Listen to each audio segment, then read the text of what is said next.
Hey guys, I'm here in my studio once again, and I'm going to work on this 24 by 30 canvas. It's a gallery 2 wrapped canvas, so it's nicely, canvas is nicely tacked in the back there. There's my last pour, there's the previous one. And so, yeah, so these are the colors I'm going to be using today. With this burnt pumpkin, this is a sand color. I think that's called Midnight Blue. And that light blue is called Winter Blue. And this is called Coral Cloud. Of course, my white. There's my DecoArts, Artist Loft Soft Body Black, my dump paint. And I have my colander, but I might experiment today. I'm not really sure yet. I've got a different type of colander. I saw a Mixed Media Girl do some pours with it, and I bought one. So I might give it a shot today. We'll see how I feel once I make sure these are all mixed up and all nice and the right consistency, and we'll go from there. Okay, friends. Hello, how are you? There goes my foot. Hello, hello. Trusty colander, and let's get started here. So this is a 24 by 30 canvas. I started with the darker colors on the bottom, a little bit of white, then putting that dark back on top of there. Then sort of that sand color. Just a little bit more white. I did that to put a little bit of a buffer between that color and the blue. I didn't want it to turn green. So then I did this light kind of steel blue. Back to that midnight blue. A little more white. And then sort of that coral color, I put that there because I wanted the coral color to stand out. We'll see if it does. Then I finished on top of that with the sand and that darker color again. So at this point, I am just pouring the rest of the paints into the colander. There's that beautiful blue.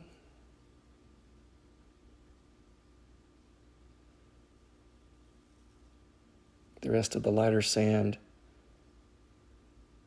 and then that darker color there. Now at first I was thinking it looks pretty red. I wasn't quite sure how this was going to turn out. I do know sometimes that looks can be deceiving and other colors will come into play once it's all stretched out on the canvas. So let's get as much out as I can from the colander, and here we go.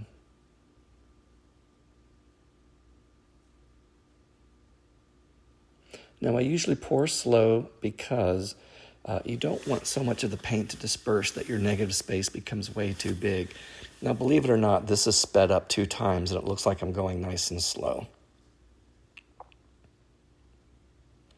Getting it over that last edge, bringing it back a little bit and putting it back down. Now I started seeing color coming up, and at first again I was like, what kind of results are we going to have today? So in just a moment, after I dry my hands off and use my torch to pop some bubbles, we'll put it on time lapse so you can see how things explode. I think at this point I was feeling pretty good. And there we go. It's just filling in. The colors are beautiful. Notice how that sort of light sand and the blue sort of wrap around the negative space. Okay, let's look at the wet results. Hey friends, here we are, we're back, and it's finished. Wow, I am really impressed with the color. I love the white and the blue. Yeah, it's really kind of cool. I was really happy. Now these paints, except for the white and the black, are DecoArt Americana brand paints. And as you can tell, they work very well in this type of pour. So just a ton of very interesting pearls. Yeah, I'm pretty happy. The negative space, I always talk about it because I always go in and clean it up. So I am probably going to go in because there's a lot of movement of the paints. So what happens is as these cells and pearls start to expand, they start to push paint over the edge, as you can see, like right there. So what I do sometimes, I just go in and I round it so it looks, you know, natural. Of course, clean all this out. I will probably take these out, but leave those there. Looks like something's trying to come in there, But overall, I'm pretty happy. So we'll see how it dries, and I'll try to get in tomorrow to take care of this and finish up this painting. So guys, just want to show you some more of these really soft colors. And there's a nice reflection from my window. Awesome. Okay, I'll show you the dried results in just a moment.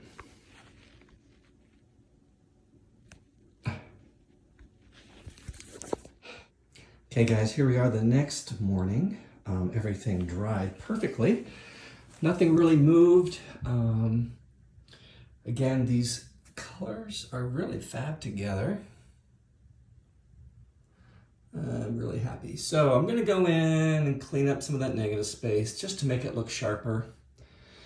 I'm not quite sure exactly what I'm gonna do yet, but we'll see. I may just do a quick video of this so you can just kind of see what I've done. And then it'll be completely finished. Yeah. So the colors, I've mentioned before in my studio here, my colors look, I'm gonna say kind of dull, only because it's lying flat on the floor. I work on the floor. I mean, some of my paintings over here, and then this one I did the other day, look brighter because it's not on the floor. So yeah, I'm gonna set things up and we'll get started here and then we'll be done. Okay, we're back down on the canvas. We're gonna do some touch-ups around the negative space to clean it up, to make it look a little crisper. I like that those pearls are super big and they look really nice and juicy. However, right there where I am blacking that out, it just didn't look too good to me, and I wanted to make it sharper and cleaner in the negative space. So I'm just, touching up some of these small cells, these small pearls, making them round, so they look like they're floating on top of the black space.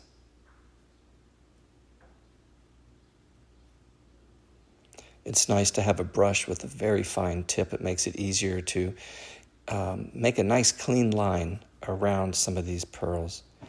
And guys, I know you probably gasped, but I decided to take that area out as well. I just felt like it was messy. It wasn't as clean and crisp, and it didn't really have centers, and I didn't want to dot those, so I just cleaned those out. Okay, we're getting close to finishing up here. I'm just kind of finalizing some of these pearls, making them more round and crisp.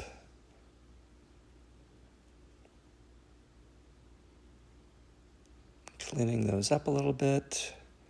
Cleaning up the edge. I want it to look like the paint has spilled over a little bit, so I use my thumb and my brush to add some lines. And just final touch-ups.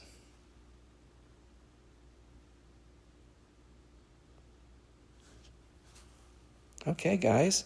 So I'll show you the dried results in just a moment. Okay, guys, we are completely done. As you noticed, if you watched that last segment, I took out some pearls right in there. The reason I did that was because they weren't completely as defined as the other ones, and I didn't want to put a dot in there to make them stand out. Because I'll show you, see, these other pearls already have, they have like a center to them already, and I didn't want to add to make it look fake. So yeah, this is the dried results. I'm very, very happy. I love the negative space. The pearls are nice and big and juicy. Yeah, this is really great. So I want to talk just really quickly about why I go in there and clean that up. The reason is because on these paintings, there's a lot going on. And if this was kind of messy over here, it would make the painting not very attractive, because then you have this messy spot and then you have all this. So since this sort of draws attention, we call that a focal point, I want it to be crisp and clean. That's why I do the edges, and that's why I sometimes will dot the pearls, or I'll shape them to be more round as opposed to oblong as well. So yeah, so that's all. I'm done here. I don't want to touch any more of that. And actually, this is one of my favorite ones. This color combination is really awesome. So guys, thanks for watching. I'm going to do a couple more videos, probably over the next week or two, and then I need to close down my studio here as I get ready to move. And once I get set up, we'll get going again. I'll still post a few things here and there. We'll see. And thanks for hanging in there, guys, and thanks for watching. And you guys have a great week.